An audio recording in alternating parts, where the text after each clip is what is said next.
ఒకరోజు మీకు ఒక మాయా పెన్సిల్ దొరికితే మీరు ఏది డ్రా చేసినా అది నిజంగా మీ ముందుకొచ్చేస్తే ఎలా ఉంటుంది?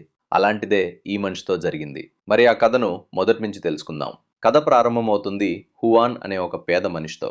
అతను ఒక పెయింటర్. రోడ్డుకి పక్కన కూర్చుని ప్రజల చిత్రాలు గీస్తూ తన జీవనం సాగిస్తాడు. మరియు అదే ద్వారా తన ఖర్చులు నిర్వహిస్తాడు.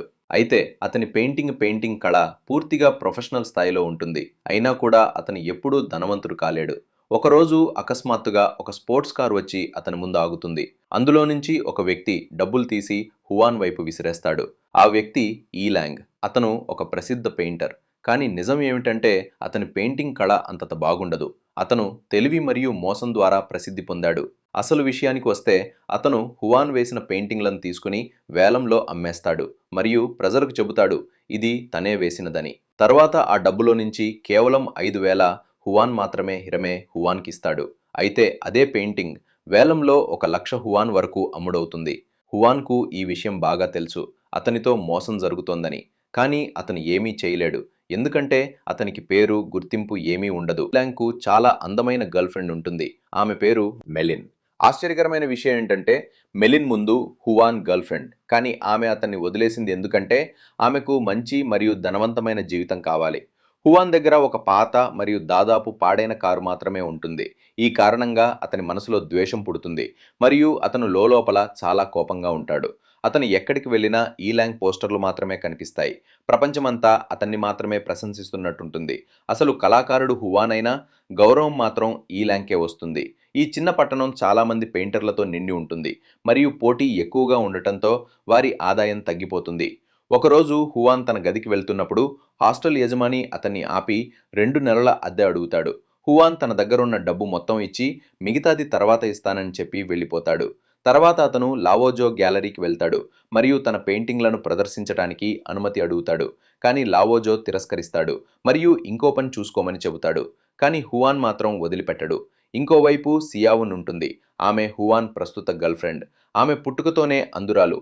సలోన్లో పనిచేస్తూ జీవిస్తుంది మరియు చాలా ఇబ్బందులు పడుతుంది. ఒకరోజు కొందరు ఆమెను వేధిస్తుంటే అదే సమయంలో హువాన్ అక్కడికి చేరుకుంటాడు. అతను వాళ్ళను గట్టిగా ఆపేందుకు ప్రయత్నిస్తాడు మరియు సియావున్ను రక్షించడానికి ముందుకు వస్తాడు. కానీ ఆ వ్యక్తులు అతని మాట వినకుండా అతన్ని బలంగా కొట్టడం ప్రారంభిస్తారు. వారు అతన్ని తీవ్రంగా కొడతారు. అతని ముఖం మొత్తం ఉబ్బిపోతుంది. ఆ సమయంలో కూడా సియావున్ అతని పక్కనే నిలబడి ఉంటుంది మరియు అతనికి ధైర్యం ఇస్తూ ఉంటుంది. సియావున్ ఎప్పుడు తన కళ్ళతో హువాన్ ముఖాన్ని చూడలేదు. ఎందుకంటే ఆమె పుట్టుకతోనే అంధురాలు. అయినా కూడా వారు ఇద్దరూ ఒకరినొకరు నిజంగా ప్రేమించుకుంటారు.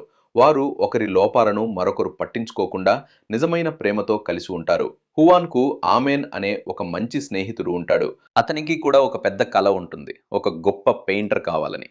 కానీ అతని కుటుంబ సభ్యులు అతని ఈ కలను అంగీకరించరు. వాళ్ళు అతన్ని ఇంటి నుంచి బయటకు పంపిస్తారు. ఎందుకంటే అతను వారి కుటుంబ వ్యాపారం చూసుకోవాలని వారు కోరుకుంటారు. ఒక రాత్రి హువాన్ మరియు ఆమెన్ ఇద్దరూ కలిసి కూర్చొని మద్యం తాగుతారు. వారు తమ జీవితాల గురించి మాట్లాడుకుంటూ నెమ్మదిగా మత్తులోకి వెళ్తారు మరియు చివరికి అక్కడికక్కడే నిద్రపోతారు. అప్పుడే రాత్రి మధ్యలో హువాన్ ఒక్కసారిగా లేచి చూస్తాడు.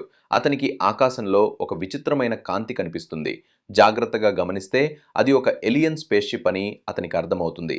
అతను వెంటనే తన కెమెరా తీసుకుని ఆ దృశ్యాన్ని ఫోటో తీయడానికి ప్రయత్నిస్తాడు. కానీ అతను ఒక పెద్ద తప్పు చేస్తాడు. కెమెరా ఫ్లాష్ ఆఫ్ చేయడం మర్చిపోతాడు. ఫ్లాష్ వెలుగుతో ఎలియన్స్ అప్రమత్తమవుతారు. ఎవరో తమను చూస్తున్నారని తెలుసుకుని వారు వెంటనే అక్కడి నుంచి అదృశ్యమవుతారు. వారి స్పేస్ షిప్ కూడా క్షణాల్లో కనిపించకుండా పోతుంది. కానీ తొందరలో వారు ఒక విచిత్రమైన కర్ర లాంటి వస్తువును అక్కడే వదిలిపెడతారు. హువాన్ ఆ వస్తువును జాగ్రత్తగా తీసుకుని తన ఇంటికి తీసుకెళ్తాడు. మరుసటి రోజు ఉదయం అతను ఆ కర్రను చూసి ఆలోచిస్తాడు. కొంతసేపటి తర్వాత అతను దానిని పెన్సిల్లా ఉపయోగించి ఒక కాగితంపై ఒక చిన్న వృత్తం గీస్తాడు. ఆశ్చర్యంగా ఆ వృత్తం కొన్ని క్షణాల్లో నిజమైన రాయిగా మారుతుంది. ఇది చూసి అతను ఆశ్చర్యంతో మైమర్చిపోతాడు. వెంటనే ఇంకోసారి ప్రయత్నించాలనుకుంటాడు.